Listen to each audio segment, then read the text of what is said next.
Hey guys, how are you? It's Courtney Hall from Bella Magazine. Happy Thursday. We are here for our weekly segment with one of my favorite people, Joe Pardavila. Hi, hey Courtney. I'm great. How you doing? I'm doing great. I didn't realize your basement was so nice. This is like, yes. I didn't realize you had like a home studio with a TV station in your basement. That's pretty cool. Yeah. You editor-in-chiefs are like fancy pants. We are, Yeah. yes. This is my basement. Isn't it lovely? You come down here in the middle of the night, just like, I'm just have a show for myself. Exactly, Yeah. exactly. See, it's all smoke and mirrors around here. It sure is, yeah. I'm just kidding. But actually, you are one of my favorite people that I listen to in the morning as I drive in. Yes, I drive in. You drive in. Yes, well, yes, you do that epic trek from Staten Island, right? Yes, Which is, I mean, The Rock. God bless anyone who does that. The Staten Island people who make it to Manhattan, because it almost seems like they do everything they can to make it impossible for you to come to work. You know what? They do. Yeah. And the scariest part is that it's really only 14 miles. Wow. Yet 2 hours pass. But it gives me plenty of time to hear you. Thank God. Since Joe is actually the executive producer of my favorite radio station in New York, 95.5, and part of the morning show, Todd and Jade in the Morning. That's right. Yeah, we have a fun gang. We have Todd and Jade and Annie, our news and entertainment reporters, just about to have a baby.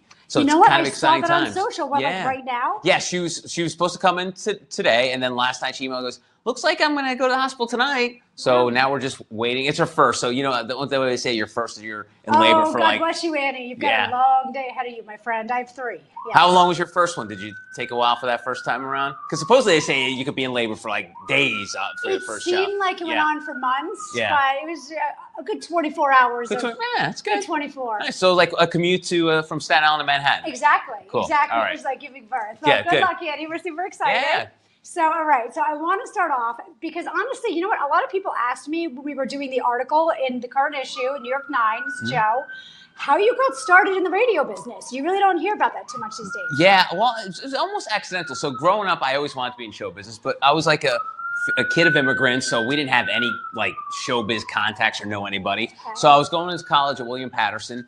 In Jersey, okay. Yeah, Jersey guy through and through. So I was going there, and then my sophomore year, I'm like, I should see if I like doing radio. So I was working at a college radio station, so I sent out my resume to some radio stations to see what it was like. So I sent it out. I get hired at PLJ to be an intern. Okay. So I do the internship. I'm loving life. At the end of it, I'm about to leave. My semester's done. I'm going to have my summer break all to myself. I can do whatever I want. And then one of the managers comes up to me and says, hey, listen, you did a great job this semester, and we just had someone leave our department, and we really need to fill the position quickly. Wow, that's perfect timing. Yeah, so but they said to me, would you be willing to leave school for a little while because it'd be a full-time job? So I was like, sure, I'm not a fan of school. Okay. I will do that. And then, of course, I do what every kid does who leaves school in the middle of a run. They'll go like, I'll eventually go back. Yeah. Anyway, fast forward 20 years later, I never went back. I've been at the station ever since. 20 years ago, wow. Yeah, so I worked my way up from promotions to working at nights, and then ending up with the morning show, and then I've been the executive producer since 2005. So yeah, I mean, it was sort of like accidental because I knew I wanted to be in entertainment. I just didn't know how I was going to go about doing it. Yeah. And this was a time like pre-social media, so I didn't know how to like meet and connect with people. Because nowadays, if you have a favorite radio personality, TV personality, or magazine magnate like yourself, you could reach out to them via social media. It's like, hey, listen, I'd love to learn more about you. But basically, back then when I was starting, it was like either writing a letter or calling up. So that's how I did it. Yeah. Well, you know what? It's like I tell all the youngins in the Bell offices who are obviously, grew up in the social media world that like we had none of that. No. I mean, I started off 20 years ago myself. Yeah. And it was like literally you wrote a letter. Yeah. And you hope to hear back. And nowadays we don't even know how to write. No. If you were to ask me to write something with my hand and a pen, I'd be like, I wouldn't know what to do with it. So can you imagine these kids? And we were raised on like writing that and getting getting calluses on your fingers from using a pencil for too long. Yes. That's long gone. You don't have to worry about that anymore. That's right. Yeah. Well, times are easier. But that even, says so much more about you that, starting off back then, you were able to turn a whole career from an internship. It's amazing. Yeah, and I always tell people, I to this day, I say probably the best thing I ever did was getting an internship early in my college career because I interview a lot of kids, as I call them kids.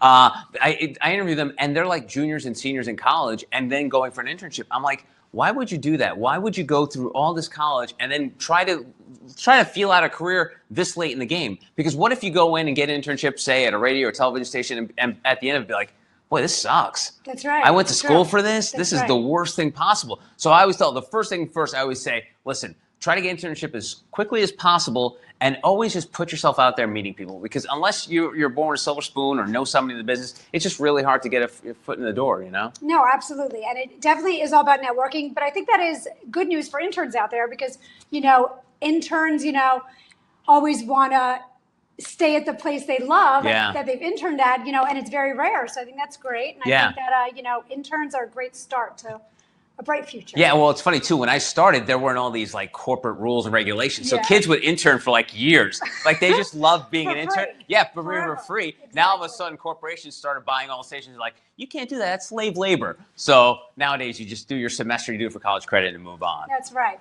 What's your favorite part about being part of the PLJ team? One of the things I love about radio, and I think I mentioned it in the New York 9, is the fact that how quickly you can come up with an idea and go on the air with it. So if something breaks, you could just start talking about it as it happens. If there's, like, I remember the morning of when Matt Lauer's whole thing broke down. Like, it happened, I think the story broke at like 6:59, a minute before the Today Show, and it started, Twitter and social media started exploding with it. And then all of a sudden we're like, all right, everything we had planned, we just scrapped that, and we're going to start talking about this. So that's sort of the immediacy that you have at radio, that you can basically just do whatever you want. So as an executive producer, I'm always planning the day before or morning of, but then if the show is evolving into a different direction, if something happens, then we just go down that road and just follow that. And you really can't do that with a lot of other mediums. When something breaks on TV, sure, you can change and move on to something, but if something happens across town, you've got to send a crew over there, and then you've got to wait. With us, when we find out something happened, we just crack the mics and we go. So do you guys have, things you can't talk about, or you could just talk about anything you want? Well, the one thing we sort of have, it's sort of a semi-golden rule. Because it sounds like you talk about anything you want. We do. We sometimes push the envelope, but the thing is, we kind of try to cater to our audience, so we want everyone to listen to us. But basically, it's adults 25-54. And what do adults 25-54 usually have in their car with them? Children. So what we do is, if there is a topic that may be a little more risque than usual, we would do that after 8 o'clock in the morning, whereas most kids are in school. So if there's like a topic, like going back to Annie's pregnancy, the other day I found this scientist who's like world renowned for sex and pregnancy. So we did a whole feature around 8:45 in the morning about questions about pregnancy, and it was all like, we went into a little graphic detail, crazy stuff. But we did that at 8:45 in the morning, where most kids are already in school, and then everyone, and if you are an adult, you're listening to that, you're like, oh, okay, that's pretty cool, and then you have to worry about explaining to your son about what a cervix is or anything like that. Well, great. I'm going to have to explain when I get home, since they're watching now. Thank you, Joe. I think they have Google. That's fine. Yeah. Exactly. Okay, so I know that your nickname on the show is Monk. Yes. How did that happen? All right, so. And what does it mean? It's a long and boring story, but I'll try to keep it short. So when I started with the show, there was another Joe on the show, Joe Nolan, who's still broadcasting here in New York City. He was on TV and radio. And so obviously my name's Joe. In radio, it's hard to differentiate Joes, so you have to come up with a different name. So I was 19, 20 years old at the time, and one of the hosts says, we got to give you a goofy nickname. And I'm like, sure, that's fine. And he's like, I like Monkey Boy. Okay. And I'm 20 years old. And at this point, I'm like, you guys can call me whatever you want. I'll probably be here for a couple years and I'll be gone. That's right. Fast forward 20 years later, I'm still there. So after a while, they got lazy and just started calling me Monk for short. And that sort of just stuck. And that's it. Yeah. Well, I knew that you were kind of a fun guy when I started following you on social. I mean, it's been a while, like 2 years. Yeah. And one Saturday I was at home and I'm flipping through Facebook, and you're, I think, at Toys R Us on the back of a huge stuffed unicorn. Oh, yeah. And I laughed out loud and I said, who is this guy? What's happening today? Yeah. So you do crazy things, but it really does make people laugh. Yeah, I mean, honestly, the one thing I love about social media is it's sort of like extension of the brand and the morning show. So if I'm out and about and I have a goofy idea for something, I'll be like, all right, I'll do it. Just like as if I was on the air and I had an idea, I just go and roll with it. So, rolling around Target or wherever on the backs of their stuffed animals. Yeah. No, it's fun. It makes for a fun viewing experience. And I was not kicked out, so which is a good thing. Well, there you go. Yeah. Which brings me to my next question. I know that you are very funny and you do stand-up comedy. Yeah. So tell me, what's happening there. I know you have a show called The Clip Show. Yeah. So tell me about that. So I'm part of like what's called a sketch comedy group, and it's called Clip Show. So years ago, when there was, I guess everyone has this in their life where you're like, I need more in my life. You know, one of those. I had one of those like dramatic. I think I was standing over a waterfall and the sun was shining on me. No. Okay. So I was like, I got to do something more. So because you know what is when you have a job that's pretty much all encompassing like yours, you sometimes try to find different outlets to express yourself because there's certain things you can do at your job and I can do that you can't do. That's right. So I started Googling and I'd seen that in town there's a place called Upright Citizens Brigade, which is the big improv and sketch school and theater. So I signed up for an improv class. And I really started to really dig performing and having fun with it. I finished the classes there, and then I just started. And one of the great things about doing that is it's a community, it's a tribe, so you meet all these people. So going to school there, performing there, I just started to meet other people. And one day, one of the guys comes up to me and he goes, "Hey, listen, we're looking for actors for this new sketch group." And at the time, I was like, I wasn't an actor. I'd never memorized lines in my life. I didn't take outside of like improv classes. I'd never taken any kind of lesson at all. And I said to him, "Sure, yeah, I'm an actor." Okay. So I signed up for this group, and it's one of the idea of the group was it would be a show within a week. So the sketches would be written on a Monday or Tuesday, and they would be performed on Saturday. So you'd essentially have like a day or two to memorize. So all while I'm just faking it as I'm making it the whole week. And then like Saturday morning, I'm like, man, I'm having trouble memorizing these lines. I've never done it before in my life. So I decide to just start Googling how to memorize lines. Okay. So I get all these ideas. One is like you record yourself. Another is you hold a piece of paper over the lines. So I'm doing this like 6 hours before the show. I'm like pooping my pants. I'm like, what am I going to do? I somehow am able to memorize all the lines for the show. And that's when, after the show, I told him, by the way, that's the first time I'd memorized lines for anything in my life. And the guy was like, I hate people like you. Yeah. And it's not one of those things, and I'm not patting myself on the back. It's just like somehow I was able to use like just my performance skills from being in radio and having a sense of like how to perform. I was able to execute it. And then ever since then, I've just been doing it with this group, and we perform the first Saturday of every month at the People's Improv Theater. It's called Clip Show. You can find it online. And it's a collective of guys and women that we get together, and we put together a show within 2 or 3 weeks. We have a team of writers and actors who do an amazing job. And all I do is I just show up, I memorize my lines, and I perform, and that's it. Wow. I feel that, that has to be the most nerve-wracking thing. Is standing up in front of a group of people and trying to make them laugh. Yeah. Well, has it ever happened where you're up there and it's just like crickets? Oh, yeah. Pretty much all the time. And then what happened? No.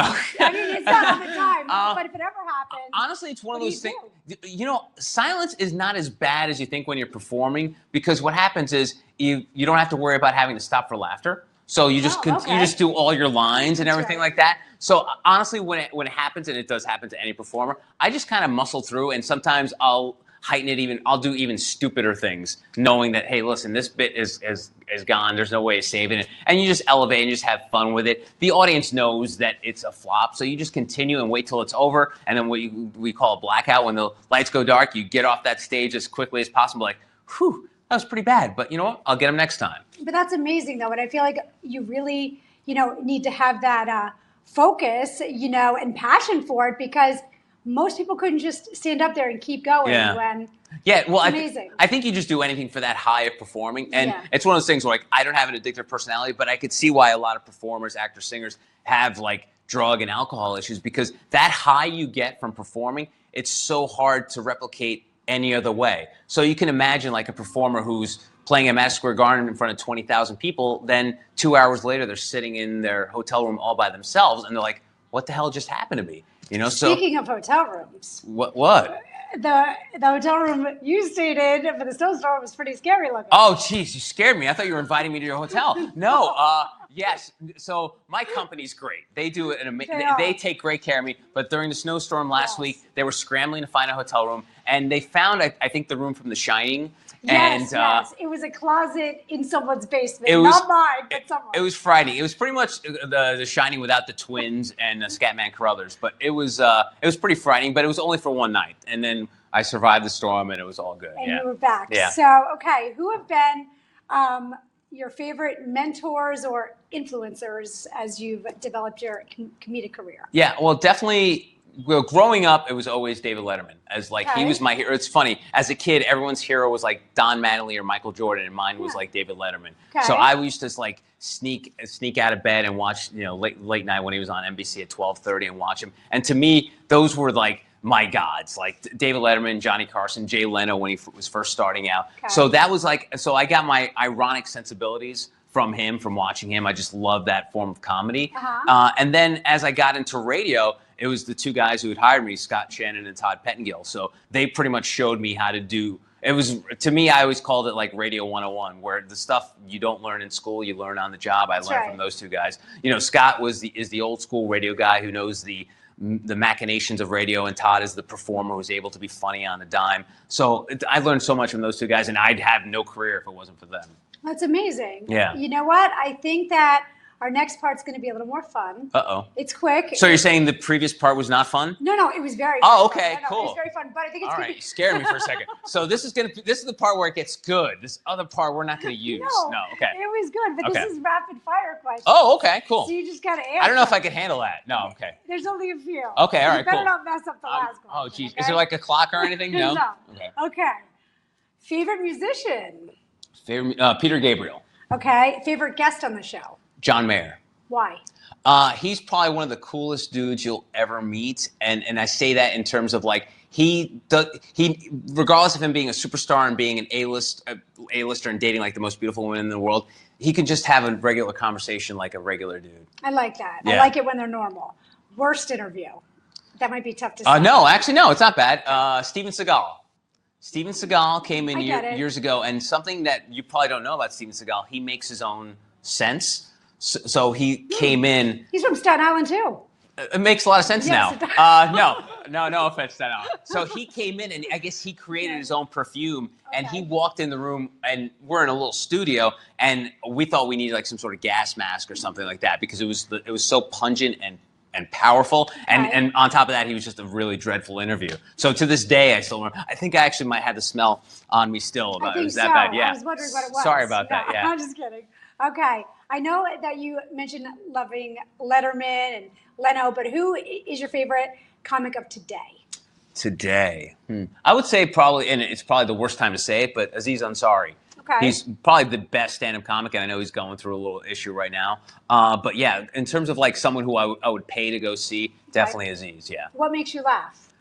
You know, there's this line, and the books have been written about it, but like I think honesty is so funny. Like the line goes, truth in comedy. There's anything that's truthful, I find funnier than anything. You know, as much as people love farcical and crazy comedy, there's nothing to me, and I think that's why a lot of people relate to stand-up comics, because most stand-up comedy comes from truthful experiences that these guys have lived through. So I think that honesty is very funny to me. Okay, best advice you've ever received? Whew, wow. I think one of the things I learned from doing radio, live radio, is and it's kind of like a weird sports metaphor. I don't know if you're a fan of hockey or anything like that. No. But basically, the goaltender in hockey has to stop the puck from going in the net. Yes. So the one thing that the goalies... I was the goalie on my soccer team when I was young, so really? I definitely understand. All right, so basically the same thing, except it's a small black puck that comes flying at you much faster instead than the ball. Instead of a huge ball. Yeah, exactly. Correct. Perfect. So one thing that they have to deal is they're going to give up goals. But the thing is, they can't let that goal bother them. So the one adage I've always gotten was, live your life like a hockey goalie, because once that puck is in the net, there's nothing you can do about it. That's right. So and the reason that's great for any kind of performing art or radio or anything you do is like a lot of people sometimes tend to dwell on the negative. Like if something bad happens, that negative moment will just like distract them or make more mistakes later on. So that's why if something bad happens, I treat it like a hockey goaltender. It's in the net. I can't take it out. The point's on the board. I just move on. All right. Last question. Probably the most important question of all. Okay. What is your favorite magazine?